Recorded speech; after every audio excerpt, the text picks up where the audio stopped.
Naghahanap ba kayo ng adventure para sa inyong pamilya o barkada ngayong bakasyon? Tuklasin ang isang resort sa Davao del Norte, ang spring pool sa Siquijor, o dumayo sa Lake Cebu sa South Cotabato, ang summer capital of the South. Silipin natin ang mga yan sa pagtutok ni JP Soriano. Sa pagsabak sa zipline sa Lake Cebu, South Cotabato, magbaon ng dagdag tapang at lakas.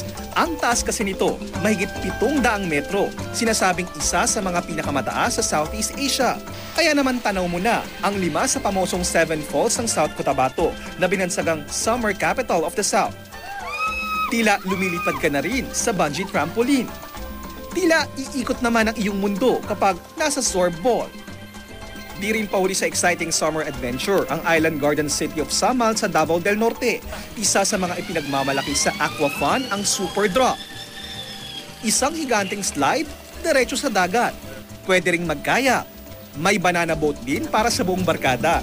At kung extra budget, pwedeng mag-jet ski sa halagang 4,500 pesos kada oras.